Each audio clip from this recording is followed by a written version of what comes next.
it's so quiet and stuff, and it's weird. But with the other things going on, well, what do you know? It's called I Just Went Live. What do you know? I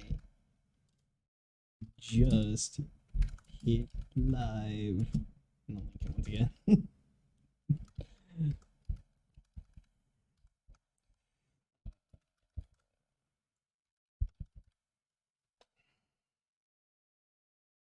Let's see what like actually comes out of all this. Profile. Right. So let's grab this here. It's on Discord.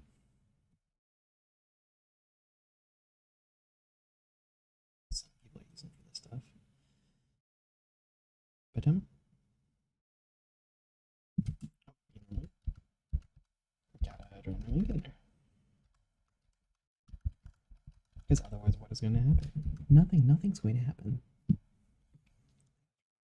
I am like way behind on things I should be doing currently. Bear with me for a moment. No, because that brings up the stream manager. Watch myself. Watch myself. Yes, there we go.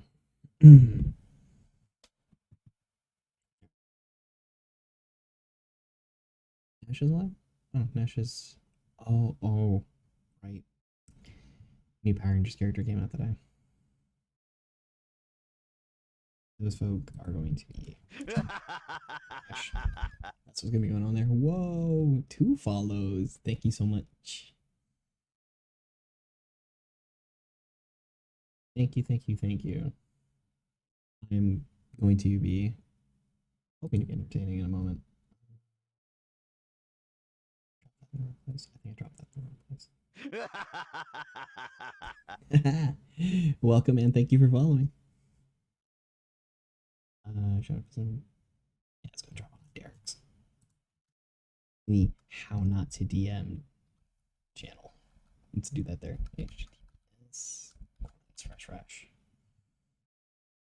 Oh, I just realized I spelled Overture wrong because I'm brilliant. Whoops. All right.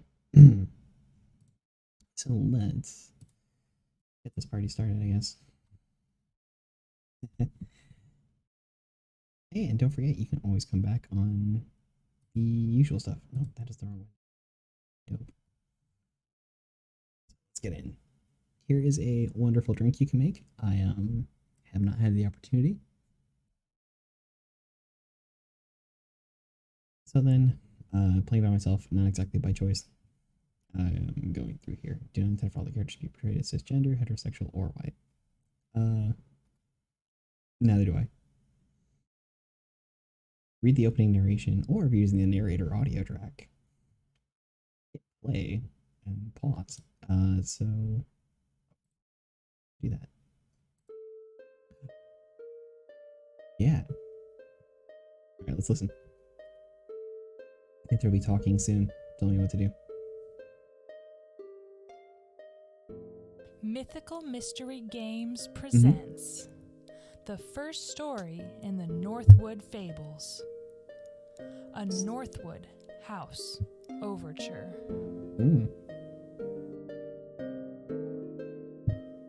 Oh, that's not too loud or too quiet. Please let me know if it is.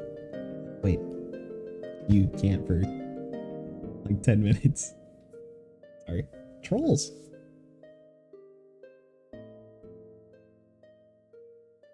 Am I supposed to not be going through this part? Salutations, citizens of Salchester. This is Penelope Press with the Salchester Gazette, and this is the story that changed my life. What follows is the incident that led me to start investigating the bizarre, impossible events surrounding the Whitecliff family in the Northwood house. At the time, I had just started an internship at the Salchester Gazette. My life up to that point was perfectly normal, as was my understanding of the world around me. And then, one day, I received a letter, the contents of which illustrated an inconceivable world, one filled with strange, esoteric secrets. It was grim, unsettling, and eerie, but it was captivating too. This story is where the Northwood Fables begin. It was the morning that the Smith family was supposed to sell Northwood House and the surrounding Northwood orchards to the Whitecliff family. Lord Remington Whitecliff stood outside the manor with his arms crossed, his expression drawn in annoyance. Waiting next to him was Evelyn Smith, co-owner of the Northwood House and Orchards, known fondly to friends and family alike as Granny. Her smile, as bright as her colorful clothes, was striking against Remington's discontent. Crispin, Evelyn's husband and co-owner of the house and orchards, was not often one to be so late. Evelyn's daughter, Brandy Smith, emerged from the arched manor doors and shook her head. Crispin was nowhere to be found inside. Remington was growing impatient, but it didn't seem proper to convene the meeting without Crispin. Not knowing what else to do, they decided to search the grounds of Northwood House. They had walked almost the entire property before they found the body of Crispin Smith on the banks of the lake on the outskirts of the manor grounds. An opaque layer of mist blanketed the water, spilling over onto the surrounding land and eclipsing Crispin's corpse. As they got closer, they could see that he was soaked through, his wispy gray hair plastered to his face. He had drowned. At first, Evelyn, Brandy, and Remington were shocked into silence. Then, for Evelyn and Brandy, there was grief, weeping, and heartbreak and melancholy. But suspicion soon filled the air, heavy as the morning mist.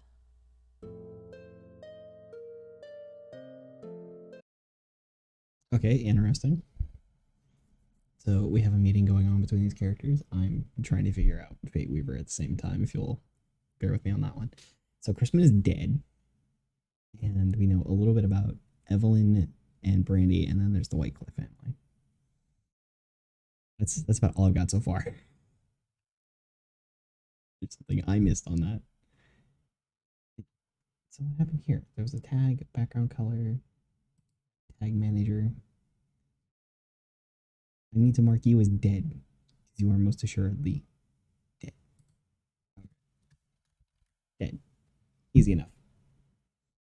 What up? Brandy over here. Evelyn, and these people are family, so they should be tagged together in some form or fashion, however I manage that.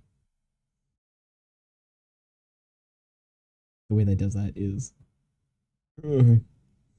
It's nice, though. Drag and drop linking. Yes. Relationship type. Attended, contains, knows, owns, visited. Do you own a child?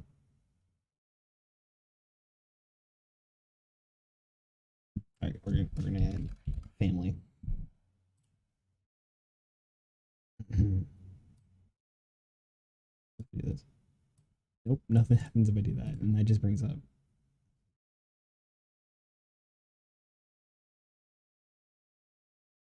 Oh? What happened there?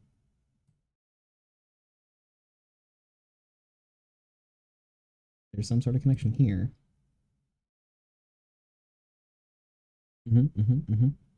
Cool. Alright, so figuring all that out. So, Salchester, it's the name of the town. We have Brandy, daughter of Evelyn and Crispin, current owners of Northwood House and the Orchards. Quiet, Bree, Tent. I can honestly just grab all this and put it in the character sheet.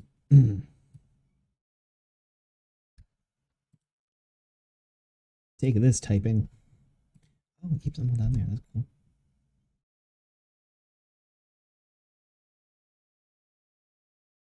That's very cool. That's gonna have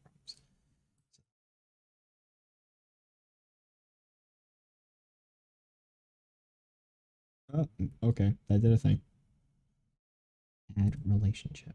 No options.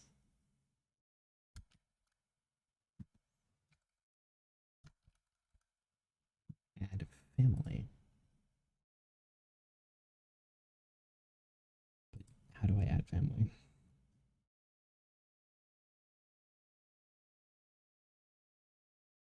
It's not going perfectly swimmingly using this. All right, whatever. So Ellen Smith. Oh, as though I am. There's no background secret. Believes magic is real, although don't know much about it. far as you know, no one else is aware of it, but you've seen bizarre things go on around Salchester and have no explanation for it. Mother's always been good care of you, but believes and fears in the supernatural, childish and unfounded. Granny, or Evelyn, mother of Brandy, husband is Crispin, current owner of Northwood House. This is a lot of the information that we just got, so seek her background. Despite the fact that the sale of Northwood House and the orchards has been agreed, desperate for the sale to not go through. Here and moving is unimaginable. Brandy has a tendency to ask too many questions and get involved in things that aren't her business. Remington, Whitecliff is spelled with a Y. Go fix that.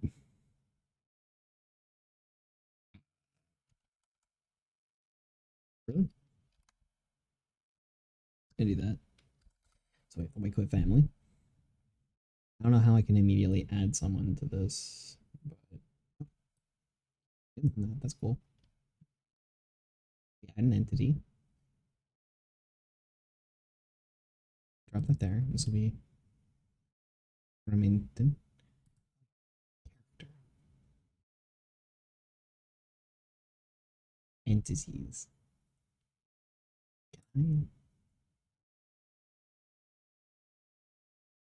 What can I do with these? I can expand them. Yes, that's fine. All right. Maybe I delete these. Character tab. We added character.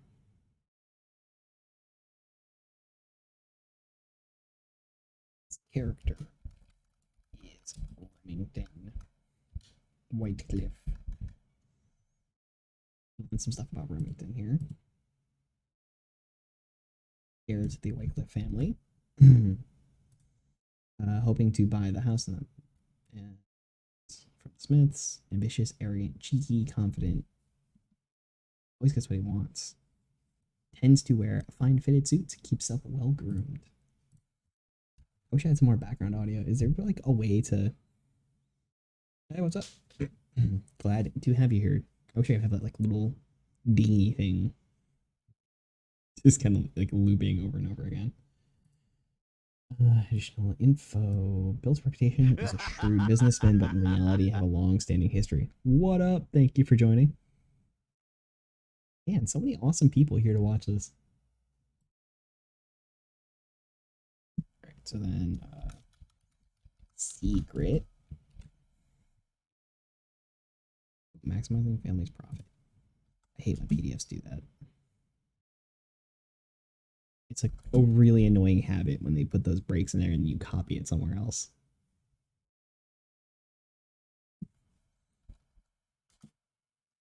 Fix my paragraph breaks.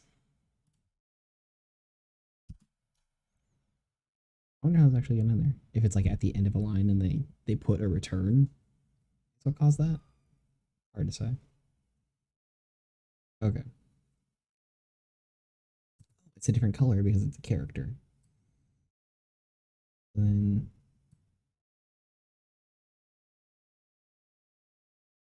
okay, so you have to do it and you have to leave it there for a second, and that's what causes new entity should be deleted.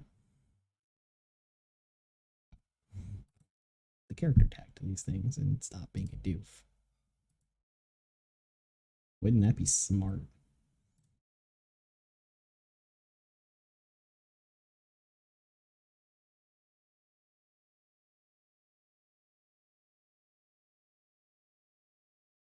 This is not going well trying to figure that out. So, haven't developed much of a relationship with the Smith family. See them as little more than an obstacle to goal of obtaining the house and the orchards. Penelope, the narrator. Journal shows Salchester Gazette. Rest investigating supernatural mysteries around Northwood House and the orchards.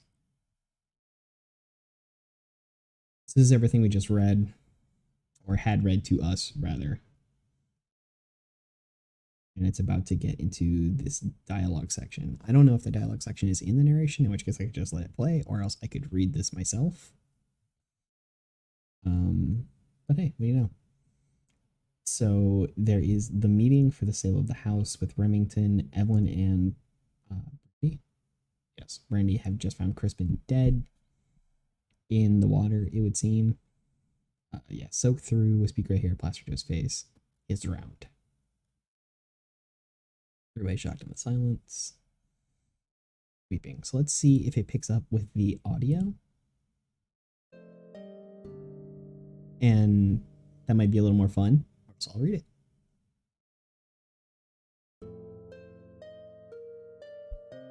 Alright, what do we got here? The three agreed it would be in every. Nope. So this is something you read on your own, and then we'll get to that narration in a moment. So Brandy, how could this happen? The lake isn't very deep. The water's always calm. He wouldn't have drowned, dear, unlike your brother. He knew how to swim. Lord Remington, I should explain. Brandy's brother Charlie met a similar fate many years ago. I'm sorry to hear that. Regardless, it seems that Crispin isn't dressed as if he planned to go for a swim. So what, you think he did that on purpose? I think if he didn't plan to go swimming, then someone must have done something. Yes, I doubt that he could have drowned in a lake as calm and shallow as this on accident. Well then, is there anyone you suspect could be at fault? Aside from the present company, not particularly. He seemed perfectly fine when we were all at dinner last night, and no one visited the manor since, aside from you. Why don't we try to talk through what we know? If one of us is to blame, perhaps we can get to the truth ourselves. So, Q&A 1, to figure out who killed Crispin. Oh my. Lord Remington, isn't it rather convenient that your father is dead? You were planning to buy the Northwood House and Orchards today, but with father dead and dying on the property, no less, perhaps you thought you would be able to drive the price down. Did you lure him out here to drown him? What a terrible accusation. Of course I didn't kill Crispin. Sorry. To drive down the price. He was one of the most... Oh, jeez. He was one who most wanted to sell Northwood House and Orchards. Without him, I'm no longer even certain that the sale would go through.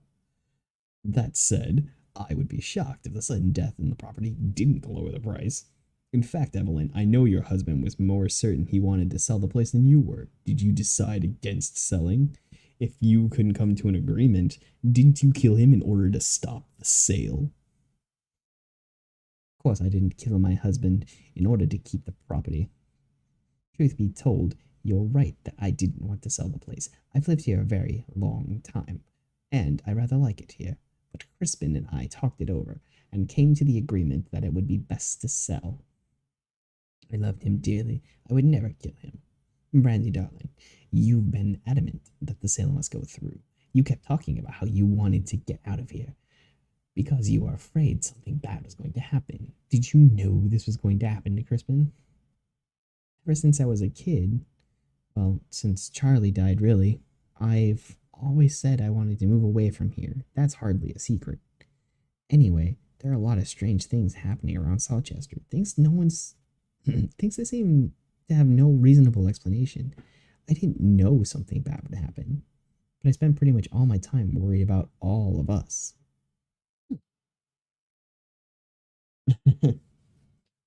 Hey, how's it going, Nash? I bet you're coming in from quite a ways away where it is very early in the morning. This is making me very uncomfortable. If one of you killed my father, it could have just as easily been you, my dear. All this talk of strange things, it's as if you wanted something bad to happen. If you could just as easily talk any of us, Granny. We all professed innocence, but we could be lying about anything. What we know, or how much we know, we loved dead husbands. We Smiths do not usually so full of terrible secrets. I'm afraid I have no idea if the same can be said for the Whitecliffs. Don't you have any secrets, Granny? You just accuse me of keeping them myself. There have always been strange things in Southchester, and if we just moved a long time ago, Father would still be alive. All right. Perhaps we should take a walk and clear our heads. So I haven't been paying attention, Nash. Did the new character get released? I saw somebody posting about like the end of season. I've not been playing the game. If so, who is it? Seems Psycho Pink like just came out. Penelope. Okay, so this is where we get back to the narration. I will let Penelope talk for herself. It's best interest if they took some time to compose themselves. Bound by this uneasy truce, they took tentative steps away from the lake, embracing their ephemeral peace. Brandy hurried along the small river that led away from the lake, back to the manor and the refuge of its old familiar walls. She stopped in the stairwell, catching her breath and wiping fresh tears from her cheeks. But before long, curiosity overtook her. Upstairs in Evelyn's room, she began digging through old wooden chests and rickety dresser drawers. In truth, she wasn't sure what she was hoping to find, but a folded newspaper, oxidized with age to pale sepia, caught her eye. Lord Remington, too, wandered back to Northwood House. Hearing Brandy shuffling throughout the manor, he slinked through the house to her room, looking, perhaps, for some evidence that she had known something about what was going to happen. In her bedstand, he found a journal with a shiny foil-stamped cover. On the front page was large, loopy writing, Diary. Back by the lake, Evelyn took off her shoes and sat with the body of her husband in silence, the gentle waters lapping at her toes. After a time, she stood and waded out deeper into the water, letting the cool mist envelop her. As she stood there, taking deep, calming breaths, something caught her eye. She walked along the shore to find Crispin's rowboat. On the floor of the small rowboat was a cloth. She picked it up, eyes widening in recognition. Eventually, Evelyn, Brandy, and Remington gathered back in front of Northwood House. There was a moment of uncomfortable quiet before their tenuous truce succumbed to renewed suspicions. Okay. So everybody sort of found some evidence, quote unquote.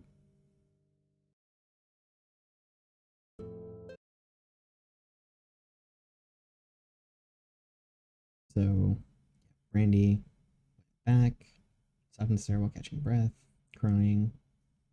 Upstairs, in her mom's room, digging through the wooden chest and drawers. Wasn't sure what she was hoping to find, found an old folded newspaper. Lord Remington, also in the house, finds the diary. And Evelyn, staying by her dead husband, couldn't imagine how she's so calm, quote unquote, in the situation. Finds a cloth that she recognizes of some form or fashion. That may not mean anything. Crispin could have had that on himself anyways. The other two things, harder to say what's up with them. So let's get back into it. Granny, I found this old newspaper in your room. It's dated 50 years ago and shows a picture of your mother at the Northwood Orchards. Or at least the caption says it's your mother. Goldie Smith? She looks exactly like you do today. Is it really you in the picture? How old are you? How old are you? What are you hiding? I was wondering if you would ever find out. Yes, it is me in the picture. There's a magic that runs in my blood that keeps me alive. My name was once Mary Smith. Sing some VFX. Is she, like, what rarity? What kind of moveset does she have? Mary Smith. It was I, more than 100 years ago, who planted these orchards and had this manor built.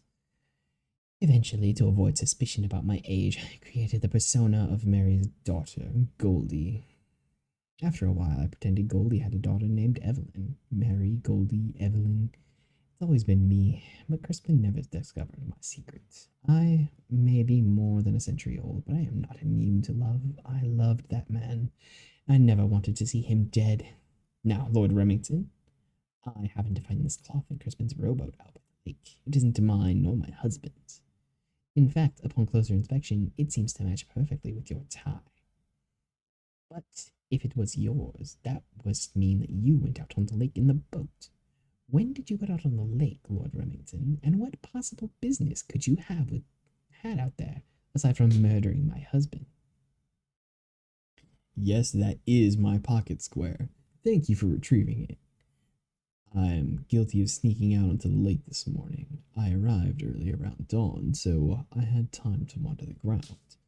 The lake looked beautiful in the shroud of fog, Since land was supposed to be mine by day's end, I hardly thought it was worth asking permission. I found the boat and rowed out onto the water, and at some point my pocket square must have fallen out of my pocket.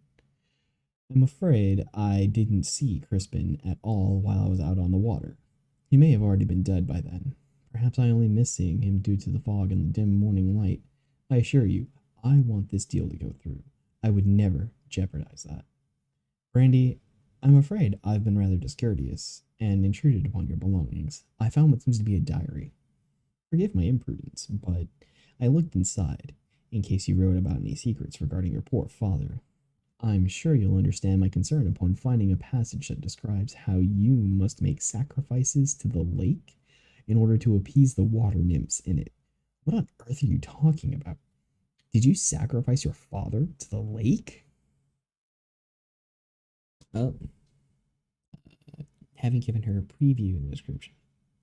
All I know is that she has a 30 frame projectile breaker. Nuts. It's a long story. I didn't drown my father. My brother Charlie drowned when we were little. I told everyone it was an accident, that he went missing while we were swimming, and by the time I found him, he was dead.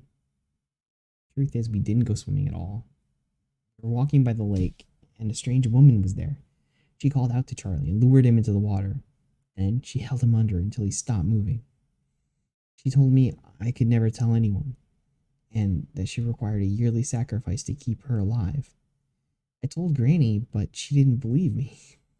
She told me not to make up such nonsense.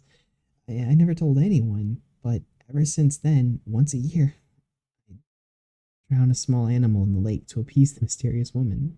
I don't like it. I hate it. But I do it to prevent what happened to Charlie from happening to anyone else. I would never drown my father. 28 frames before now. That's the busted one you can cancel? That is still busted, kinda? Got it. Those two characters really broke me on that game. Like, I could have dealt with so much of the other BS. I did. Those two, just wasn't worth it. I was so done with that game. I had to get out.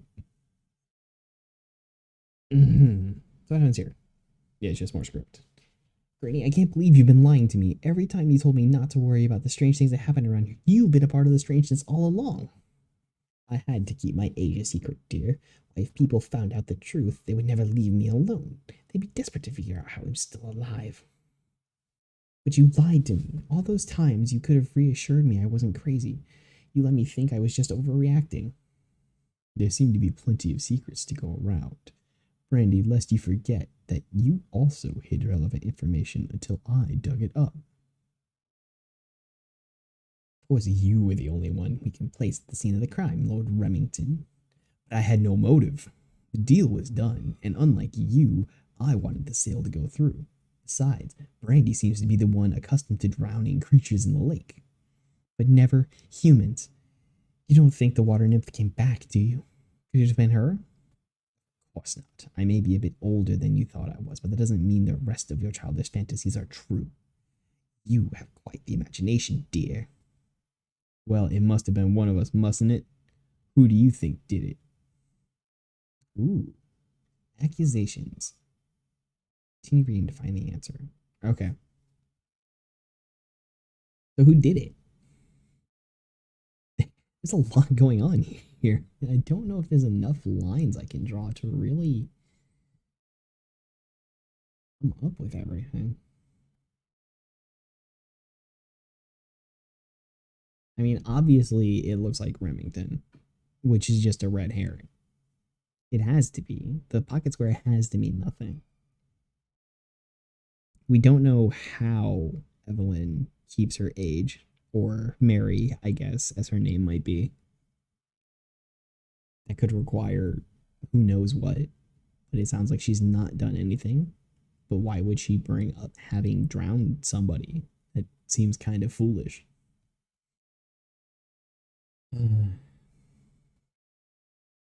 Driving the price down. I mean, that in its own kind of gives them all motive.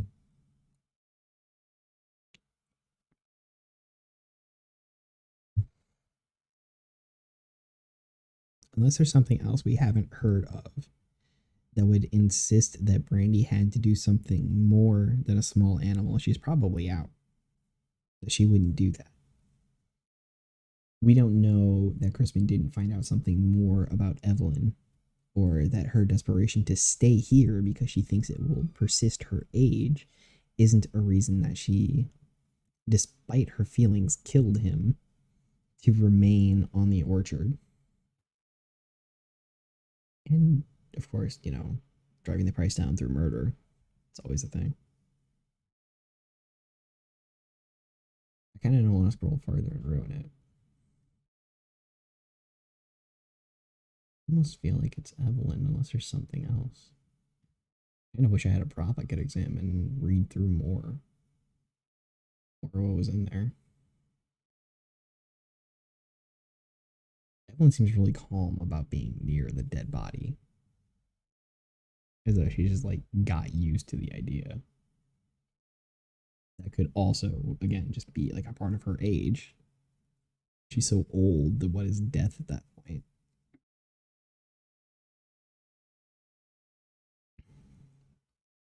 But her age then also begets the idea that there is something funky going on. One entire tag is a missing BFX, the breaker I was talking about. Oh, okay. Mm-hmm. You know what might be a good way to release that is if you do it through shorts. You can just do a short little boom, here it is. Sneak that under anyway. If not, I will. I totally don't mind. They DMC'd that Tommy video so fast.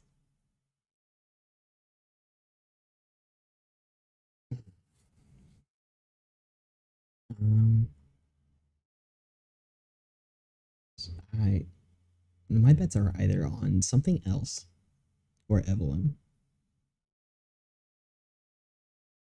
Those seem like the two most likely culprits.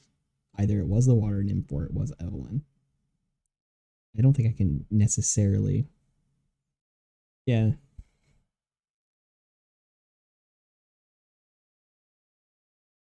I don't think I can necessarily come up with a good reason why it would be Evelyn outside that. Very dedicated to keeping her own life, but that's probably it. Oh, Brandy, you're shaking. What's wrong, dear? I I know who did it. Well, tell us what you know. Well, first, I know it wasn't me. That may not sound convincing, but I promise it's true. I have a regrettable history of drowning creatures in the lake, but I've never drowned a human. I had no motive to kill my father. Lord Remington is the only one we know was at the scene of the murder. But he also had no motive. He came here today to buy the manor and the orchards, and we know that father wanted to sell. Killing him would only thwart his goals. Granny, though, you didn't want to sell. Not to mention, you have some magical secret that has kept you alive for more than a century. Of course, that has nothing to do with you killing your husband, right? You loved him. That much I know is true. So you couldn't have done it, right? And surely it must have been the water nymph. The same one who lured my brother Charlie into the lake when we were little. Except, Granny, I think I know your real secret now. Not just your longevity. I can understand why you wanted to keep that a secret, even from me. But why would you be so keen to refute my belief of other strange things that happen around Salchester? Even now, despite us finding evidence of your age, you're empathic. That there's no water nymph. Emphatic, sorry. I'm bad. In our lake. Why are you so insistent that that's impossible? The answer, of course, is because it's your secret. You said you didn't want people knowing how old you are, or knowing how you got so old. But I figured it out. After all, you did tell me yourself, a long time ago. The water nymph told me she required drowned offerings to keep living. And she was you, wasn't she? You didn't want to leave Northwood House because you can't. You're bound to the lake, and or at least the land surrounding it. You did everything you could to convince father not to sell. You failed, and you couldn't tell him why you couldn't sell. Because he didn't know your secret. So when it became clear he was determined to sell the property today, you knew what you had to do. You must have gone out early this morning, luring him onto the lake, just like you lured Charlie a long time ago, and drowned him.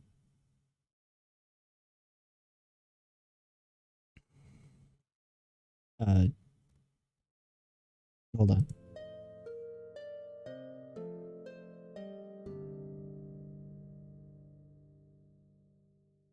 The ensuing stillness was Hey, there we go. stifling, heavy as the mists on the lake.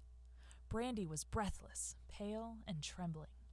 Lord Remington and Brandy regarded Granny, awaiting her reaction. At first, her brow was furrowed and her eyes inflamed as if she was prepared to refute the accusations. But the moment passed, and her expression calmed, returning to its typical cordiality. Yes, and then back to me reading. Afraid you're right, my dear. How could you? I'm sorry, dear. I really am. But I would do it all again. I only did what I had to do to survive. Can't believe this. All I ever wanted was to leave this horrible place. Perhaps I can make an offer that I think will work for all of us, Evelyn. If you sell me the property at half a previously agreed price, I'll let you stay in the lake, and I will personally ensure that you receive your required annual sacrifices. Let Brandy leave with the money for her trouble, and in return for her discretion. And you'll keep my existence a secret? I will. Very well. What do you think, dear? I don't think I'll ever trust you again. I can't believe I'm saying this, but fine. It's a deal. Well, I was right. It worked out in the end, though. Except for Crispin. Didn't work out for him. Everybody else got what they wanted. Sucks to be Brandy Crispin. Smith had left Northwood House by the next morning. Within the week, the Whitecliffs arrived at the manor, taking over the Northwood orchards from the Smiths. Lord Remington kept his promise. He told no one of Evelyn Smith's presence in the lake, though he sold Crispin's rowboat and told his family to stay away from the water. For the rest of his life, Remington kept the old nymph's secret. And, without the knowledge of his family, he performed the sacrifices required to keep her sated. Brandy Smith left Salchester, never to return.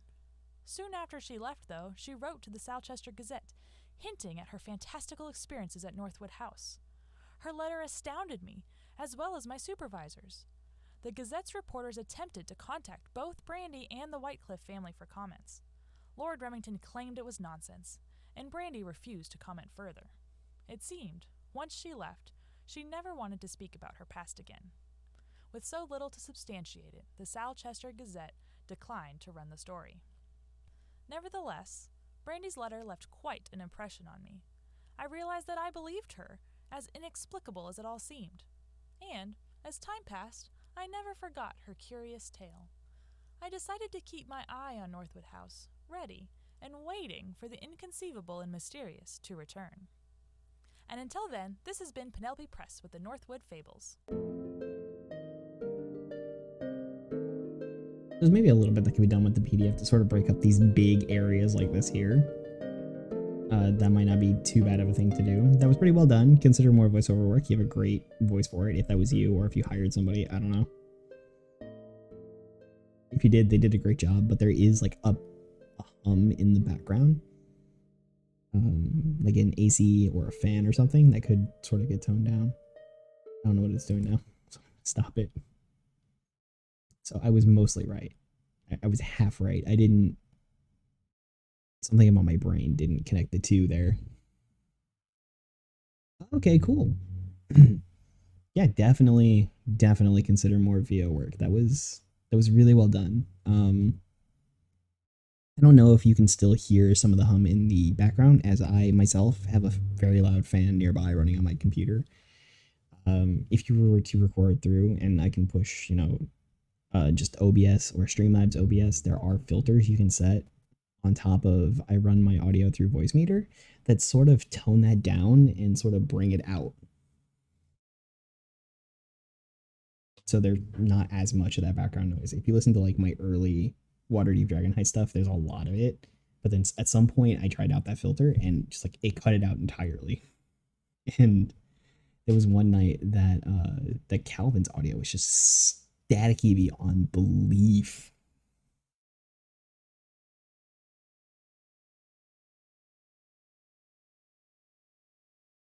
And it mostly kind of cut that down. But that was definitely quite good. I wish I could have seen the. I wish I could have seen the connections there between the water nymph and Evelyn. So I was half right. I had it. That was the one that made like the most sense. Well done. Gosh, do I? I know I downloaded the other one onto my work computer to kind of check it out ahead of time, but I don't think I have it on this one. So why don't I go grab that real quick? It has a single player mode, right? And I can run through that too.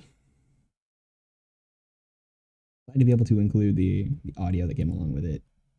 All really well done. I will include links to checking this out for yourself. It might seem like a great thing that you can do, even if you've now heard this. There are some great family holidays coming up.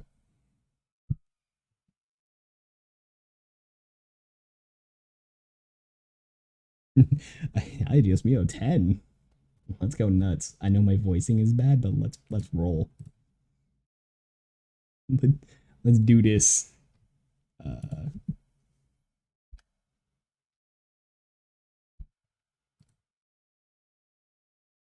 Hold on, I jump on over to your website and pick this up.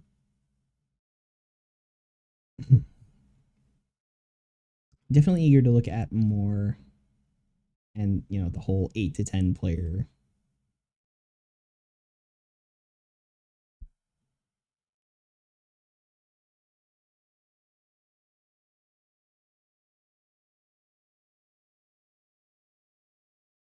Whole experience.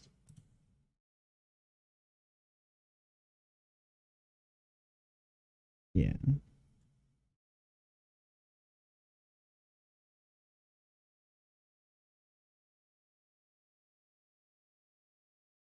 Make sure that nothing I don't want is showing up.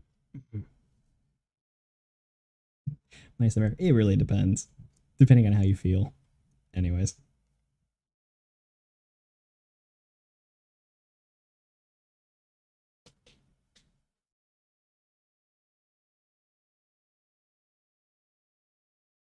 I mean, being a fan of the like whole murder mystery thing,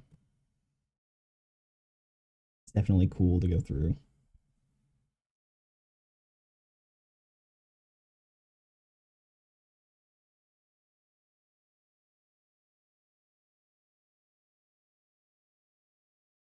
Get this all done up.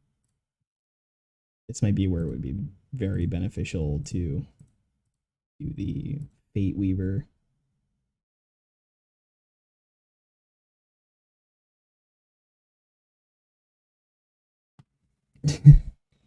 You know what you should do? Talk to some people, and you can probably get this on everything is content or something. Still, even now, again, like there are some things coming up. All right, so I should do the dealio. Toss this back over here. Goes out to there it is. There's the single player booklet. The narrator track. So let's get to where we should be. So we got Ghosts of Northwood House.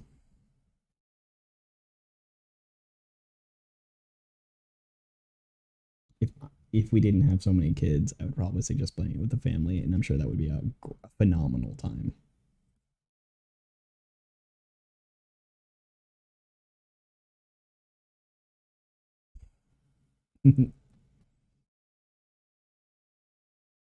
All right, version of the game is made.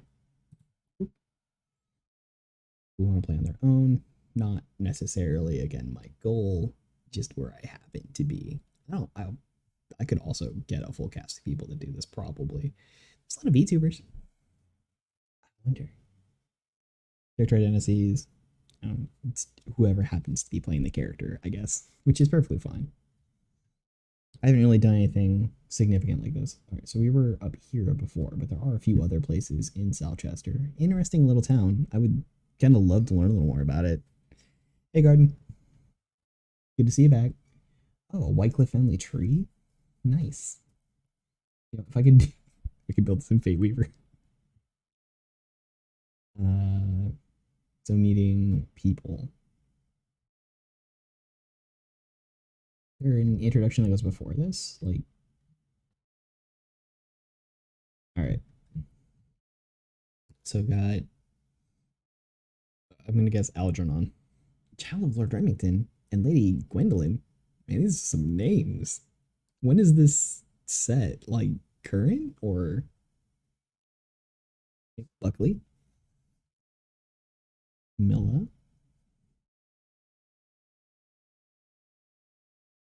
I do like the variety on names. They're pretty good. All right, let's jump to the first narration section. We can always jump up and go back to these based on what we catch from all of the descriptions.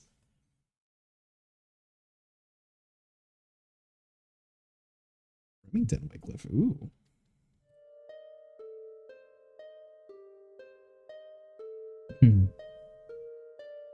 I do like this. I wish I could just loop this part in the background while I'm doing all the rest of the reading.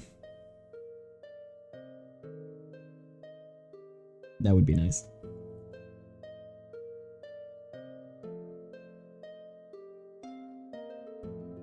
Mythical Mystery Games presents the first mystery of the Northwood Fables, the ghost of Northwood House. Mm-hmm.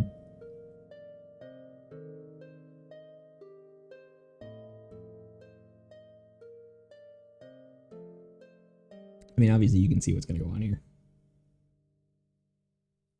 Salutations, citizens of Southchester.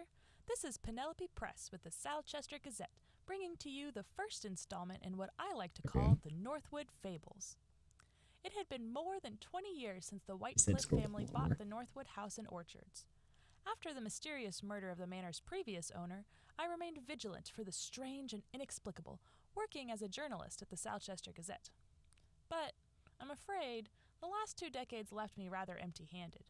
If, in truth, there was ever anything curious about the Northwood House or its inhabitants, the Whitecliffs did an excellent job of hiding it.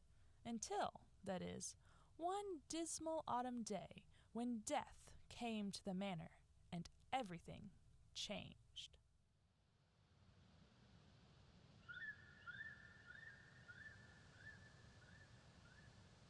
Dawn lit the Northwood House with a gentle golden glow. But as the morning wore on, a veil of clouds hid the sun, inhibiting its warmth until the chill, dreary weather outside matched the gloom within the old manor. Inside Northwood House was still. The Whitecliff family had hosted their annual Harvest Festival banquet the night before, beneath a radiant full moon. It was the butler, Maitland Oak, who found Lord Remington's body in the foyer when the morning still seemed bright. Maitland immediately woke all who had spent the night in Northwood House to inform them of Lord Remington's death. None of them were physicians, but examining the body, they found no obvious mortal wounds. Before long, they all gathered into the drawing room, where Shipley, the cook, served pumpkin pancakes and leftover potatoes from the night before. A foul mood infected the air, morbid and accusatory, and it seemed the day had little in store but bitter argument. But as the morning sky grew darker, the atmosphere both outside and in taking on a bleak, bitter chill, there was an abrupt change. One of Tabitha Whitecliff's cats, perched next to Tabitha on the arm of the sofa, hissed and yowled and sprinted out of the room, claws scratching on the hardwood floor as she scrambled away. Sound effects The cat was clever. She knew something dark was coming. A moment later, they all saw him in the foyer. Not where he was, or rather, where he should have been, but it was surely him. He wasn't as he should have been either. No, he was ethereal, diaphanous, and as he strode into the drawing room, his feet seemed to skim the floor, going through the motions, but never quite making firm contact on the wooden surface.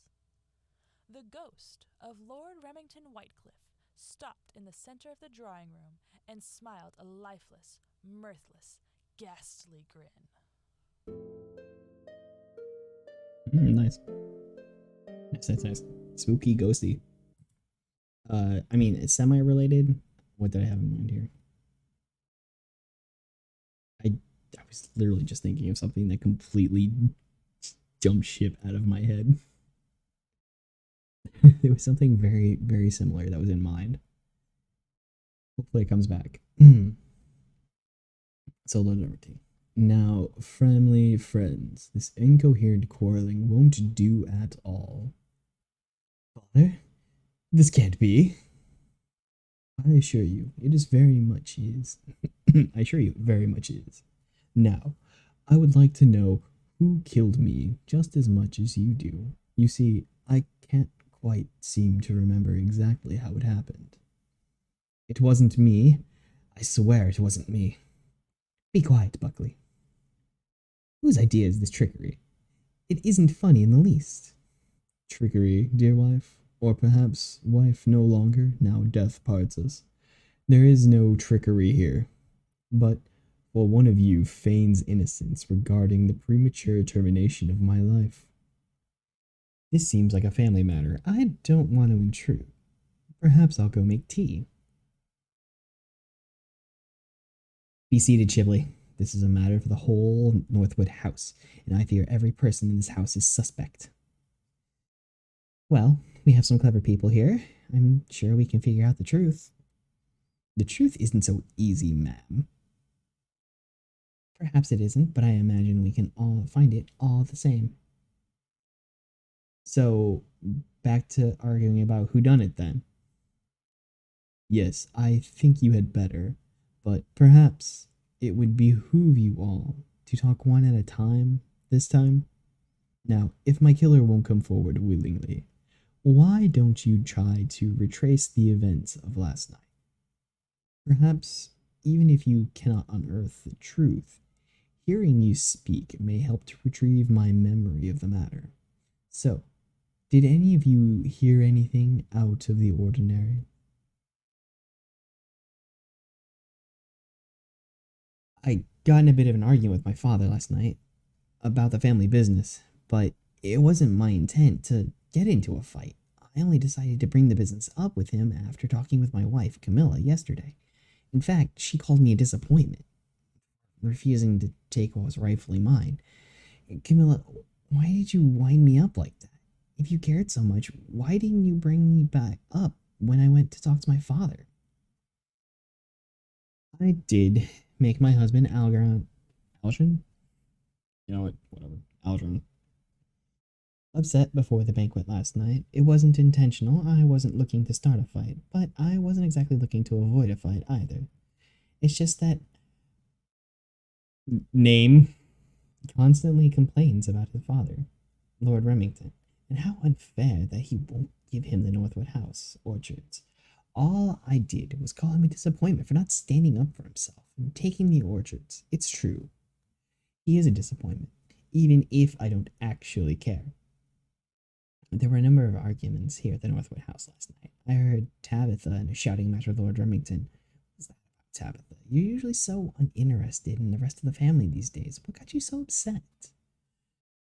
I got in quite the argument with my son, Lord Remington, last night. He's been doing an awful job running Northwood Orchards, and my grandson, Algernon, this isn't likely to do much better. There was nothing malicious in this argument. The only issue at hand was Lord Remington's incompetence and poor decision-making. If I was going to kill him over that, I'd have killed him years ago. If anyone should be worried about someone taking the fight too far, it would be that my boy, my great-grandson Buckley. I saw him aggressively demanding a duel with Lord Remington last night. Buckley, what were you so upset about? What would make a boy want to fight his grandfather? The fight didn't end up happening, but You seem very angry. Did you lash out at Lord Remington again later?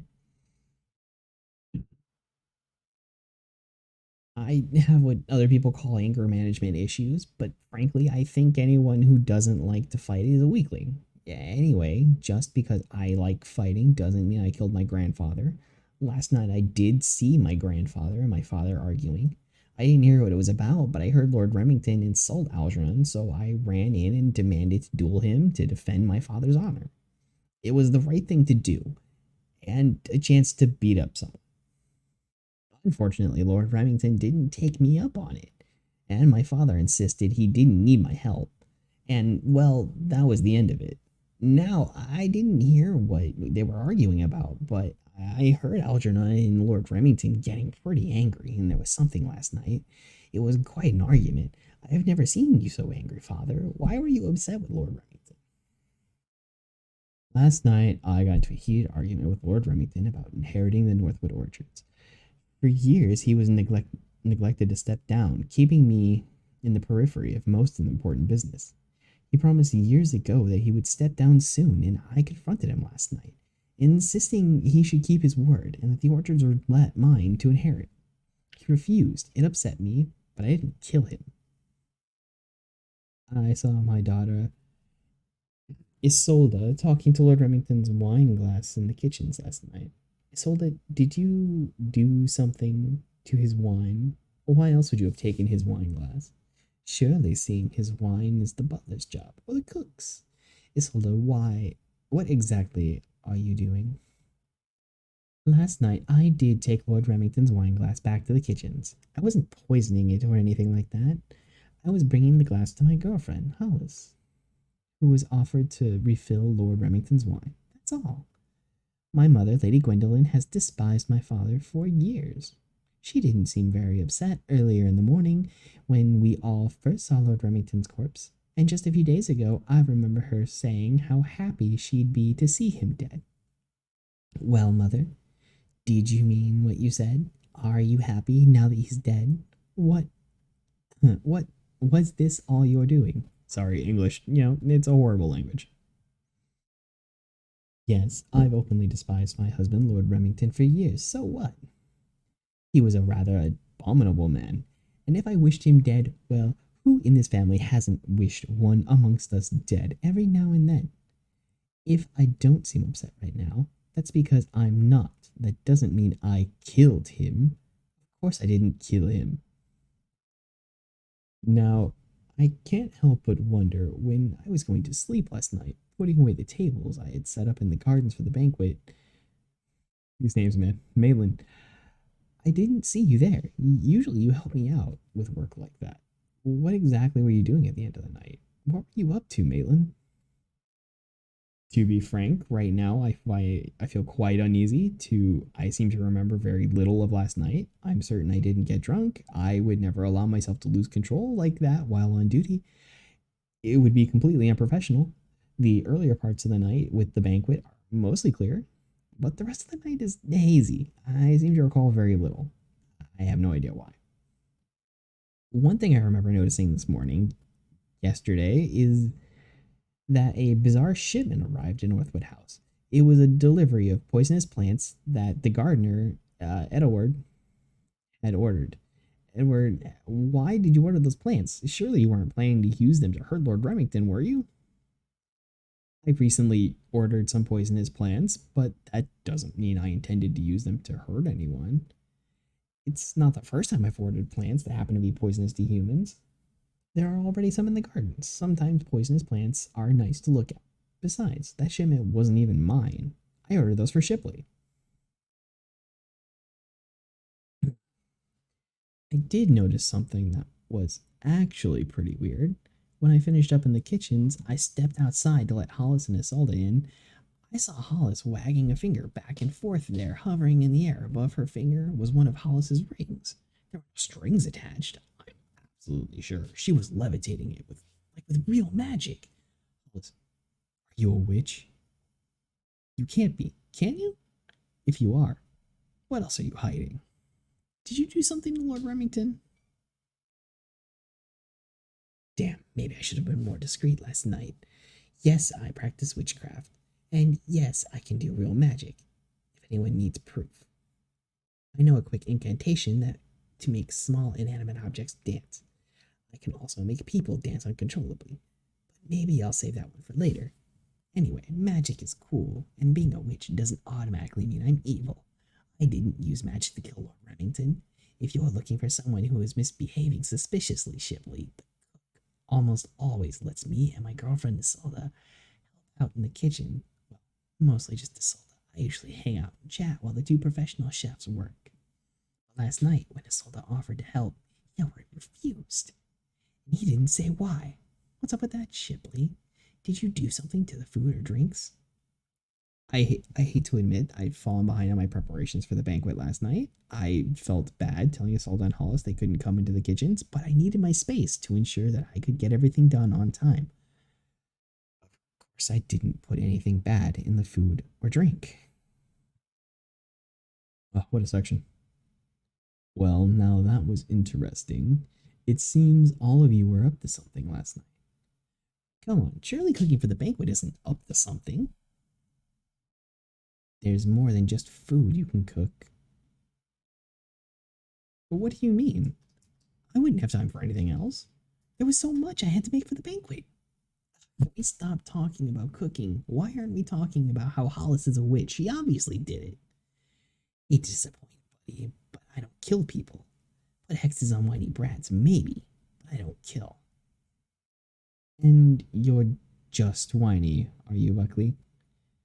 Perhaps there's some pent-up aggression you really need to let out last night.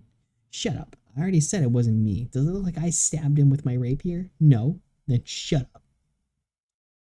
My son isn't the only one who has trouble keeping his temper, is he? Why do I feel like that was a pointed comment, darling? Because, darling, it's terribly convenient for you, isn't it, that Lord Remington is finally out of the way, and just after he refused to step down. Convenient, is it? Well, it's no more convenient for me than it is for my mother. Oh yes, the man I've wished dead has died. Ajahn, if my wishes could kill, half the people in this room would have died a long time ago. Hey, can we focus on the bit that really stood out? Why can't Maitland remember anything? I can assure you I would never hurt Lord Remington. Perhaps whoever killed him drugged me first in order to get to him. Perhaps. And just what was Isolde doing with that wine glass? Can't a girl just be kind to her father and refill his wine? It was just out of the goodness of your heart, was it? What else would I have been doing with this wine? If we're looking for suspicious activity, what was all that about poisonous plants? You'd be surprised how many plants you shouldn't eat, ma'am. A shipment of plants that happen to be poisonous isn't rare or special. And yet, despite the innocence we profess, one of us must have killed Lord Remington. Indeed, some among you, perhaps all of you, are lying. Now, I sense that you're all dying to ask each other more questions. I'm sure there is more to be revealed about last night. The big section.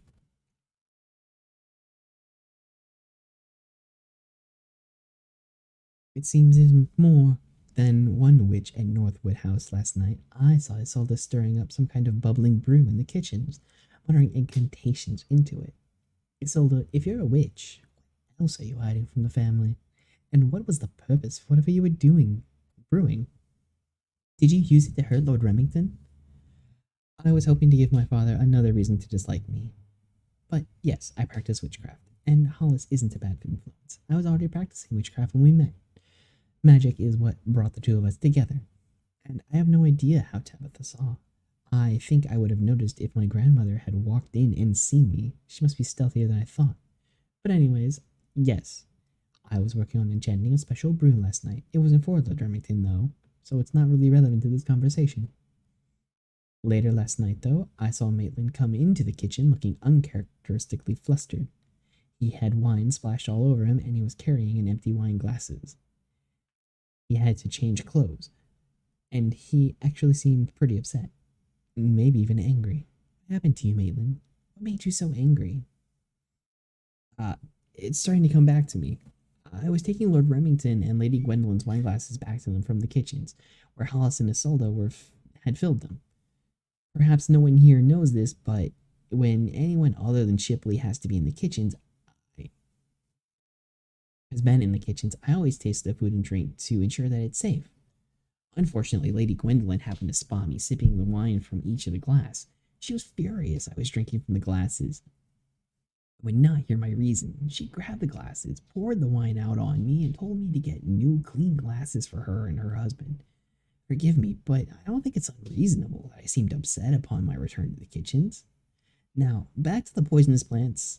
Edward said that he bought them on behalf of Shipley. Shipley, why on earth would you need them? The only purposes I can think of for a cook have to be poisonous plants are nefarious. Yes, I was the one who asked Edward to order those poisonous plants, but I certainly had no intention of doing anything harmful with them. Plants can be used for purposes other than cooking, you know.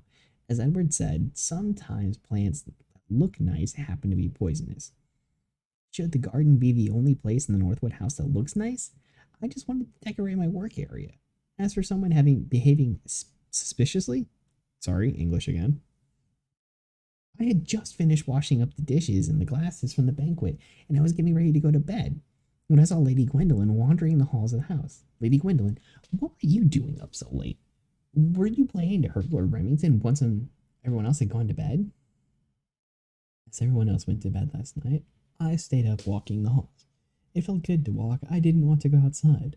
My disposition is better suited to the indoors.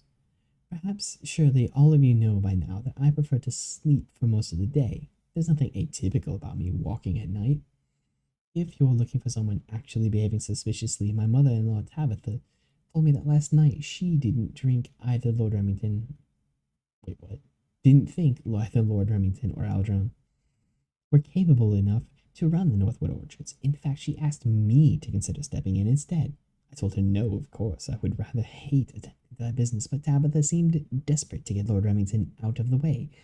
Tabitha, what did you have against him? And just how far are you willing to go?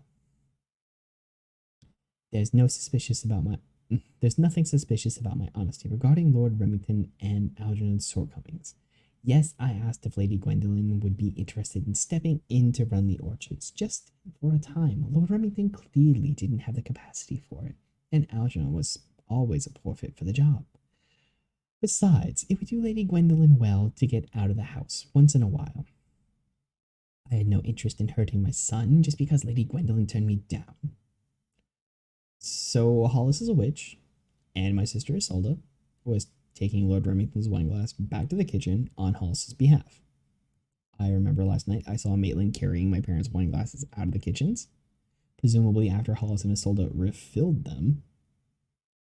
Hollis, did you do something with Lord Remington's wine? Were you really just refilling his glass, or were you trying to poison Lord Remington? Did you hope to blame Maitland for your misdeed? Okay, yes, I was just doing magic for fun last night. I did put a spell on Lord Remington's wine, but it doesn't matter. It didn't work after all, and it wasn't a spell to poison him or kill him or anything. Who cares what it was if it didn't work and didn't hurt anyone? Now, as for people with actual motives to hurt the Whitecliffs, Camilla likes complaining about the Whitecliffs to me, since neither of us were born into the family.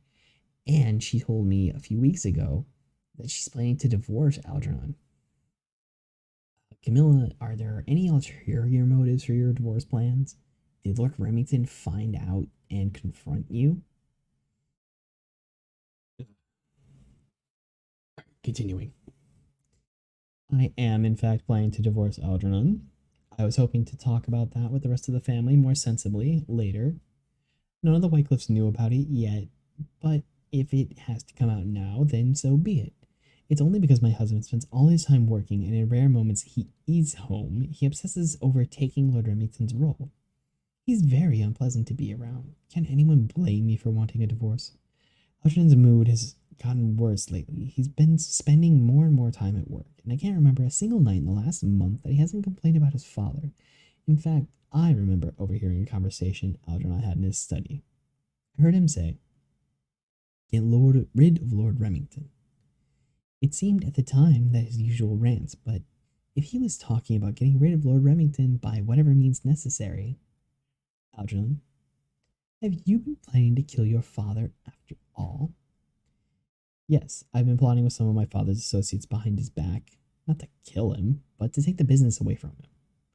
If he wouldn't willingly give it to me, I had given up on him ever stepping down of his own volition.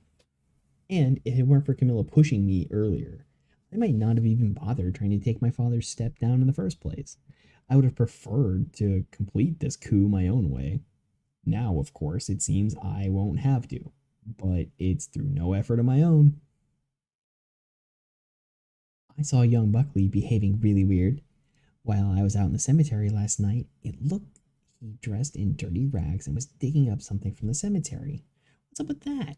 What were you doing, Buckley? And why were you dressed in muddy, torn up rags? Once it was obvious that wouldn't be able to duel Lord Remington then and there, I went for a walk, not to cool off, of course. There are some animals outside, squirrels, rabbits, and the like. And if they let me get close enough, I can stab them with my rapier. It's not as fun as fighting people, but still fun. I'm not sure how long I spent outside, but my clothes certainly got dirty while I wandered the grounds of Northwood House. I went to the cemetery afterward to bury the remains of the animals I killed. After all, it's not like I'm uncivilized. While I was out of the Manor Cemetery, I saw Edward there. It looked like he was talking to a grave. That was really strange. Who talks to graves? I checked it out after he left. It was the grave of someone named... Really? That's where we're at now? Didier? DuPont. Edward, are you talking to that grave? Yes, I visited the Northwood House Cemetery last night, where I visited the grave of a man named... Once again. Because that's my dad. I took my mother's last name, Pierre, since she and my dad never married. But I had a good relationship with him growing up. He worked as the gardener here at Northwood House for a while. And after he died a few years back, long before I started working here, I was just at the cemetery last night to pay my respects. Man, there's so much going on. Didier. Aha! Yes, French names are kicking me in the butt. Didier, gotcha. That is a name.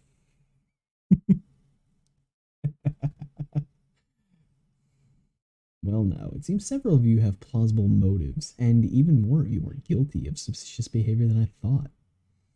However upset I know I would never hurt you, sir. I think we're well past blanket statements of innocence, Butler. Indeed, I think there are many more secrets yet to be revealed. Sure, but some of those secrets are, I got in an argument, and some of them are, secretly a witch. I think we know who is most suspicious here. You know, if I was going to kill someone of my family with witchcraft, I would be a lot more discreet than this. Besides, being witches might make it easier to kill people, but it's not like we're the only ones with the means. I suppose I could just pick anyone up with a poisonous plant from the garden, or wherever Shipley keeps his stash. With respect, they could also grab any of the poisonous cleaning product, or a knife, or a rapier, or a gun. He didn't die by rapier. Stop blaming me. It was the cook. He must have poisoned him. Hey, whoa. It could have been anyone else. It seems that a lot of us had means, but at least I've never had any motive. This is all becoming rather intense, don't you think? Perhaps it would serve us all to take a quick break and get some fresh air. Ooh, what a stretch. What a stretch. Who's the most guilty looking? Jeez. Casting wary glares at one another, the people of Northwood House muttered their agreement before dispersing from the gloomy drawing room. Lord Remington alone remained standing there in the center of the room. The corners of his mouth twisted ever so slightly upward, as if a thought had just occurred to him. Perhaps he was beginning to remember. For a few minutes, the people of Northwood House stretched their legs and attempted to clear their minds. Shipley went to the kitchens and put a kettle on. He was alone there, except for one of Tabitha's cats, which, if he didn't know better, seemed to be watching him. As for Tabitha herself, she had retreated to her room to lie down. Isolde and Hollis found an empty corridor to sit and whisper to each other, each reassuring the other of their own innocence, each promising they believed each other, and each hoping desperately the other wasn't lying. Camilla walked to the aviary to tend to the ravens, and to talk to them. They were better company than the rest of her family anyway, she thought. Algernon, meanwhile, found himself in his father's study, looking through his notes and papers. Regardless of the outcome of his father's farcical investigation, he, at last, was inheriting the Northwood orchards. In one drawer, he saw his father's letter opener, with its golden handle molded in the shape of an apple tree, and, for some reason, he felt his limbs go weak. Algernon quickly closed the drawer. Maitland found himself staring at the mirror in the servants' bathroom. He felt like he was coming back to himself, but there was still so much missing. What had happened last night? Why couldn't he remember? He stared at the man staring back in the mirror. Lady Gwendolen, for her part, sat on a chair in the dining room and read a book, looking for all the world unbothered by the morning's events. Buckley and Edward both went outside, albeit for very different purposes. Buckley began exercising in the courtyard, hoping to catch a glimpse of a squirrel he could chase, while Edward went out to the gardens to water some of his flowers. For a few minutes, perhaps, there was relative peace. But when Edward returned to the house, he was wearing an expression of horror. Seeing this, Lord Remington's ghoulish grin deepened, and he called everyone back to the drawing room. As the people of Northwood House returned to the dreary room, the ghost of Lord Remington turned to Edward. Ooh. Spicy. I should also apologize for my voicing kind of being all over the place. It's hard to keep track of just where on a scale you are between 8 people. There's like a few names that stand out. It's like, yes, this. I believe the gardener. There is something you need to tell us. It seems there may be more than just one ghost here today. I just went out to the gardens to water a few flowers. The weather outside is dreary, but it hasn't rained yet. And I saw, shoved behind some of the bushes, the body of Algernon Whitecliff. It looks like his neck had been slashed with a small blade. And he was cool to the touch, like he'd been dead since last night. So, the Algernon who's been here talking, what are you? Algernon, do you even know you're dead? I feel very uneasy. I remember now that my father kept frustrating me last night. I remember getting drunker and angrier. And when my father went for a walk in the gardens, I remember taking a gun from the safe in the Northwood house and following him outside. I remember confronting him and telling him I was going to shoot him. And then he was holding something and he lunged toward me, and I don't remember much else last night.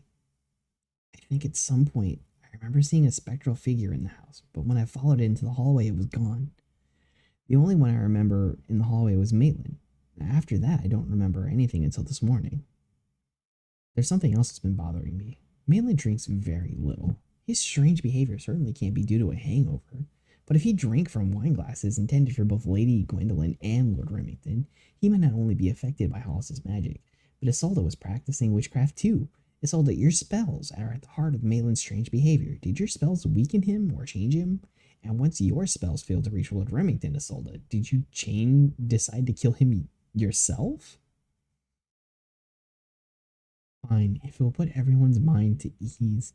The brew I made was intended for my mother, Lady Gwendolen. I knew she had seen me taking Lord Remington's wine glass to Hollis in the kitchens, and I didn't want her to have any suspicions about me or Hollis. So I whipped up a potion to help her forget what she had seen.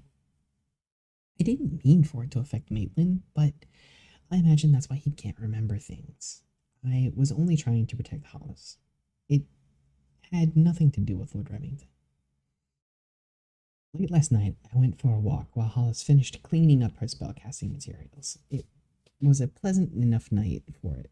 But while I walked around Northwood House grounds, I saw something strange. I saw Edward standing at a grave in a circle of candles, chanting. I wasn't sure what was going on, and I decided I did not stay for long. But as a witch myself, it looked like he was doing some kind of ritual. Presumably, it was his father's grave. So, Edward, what were you doing? What sort of ritual do you want to your father's grave? Were you summoning spirits to kill Lord Remington?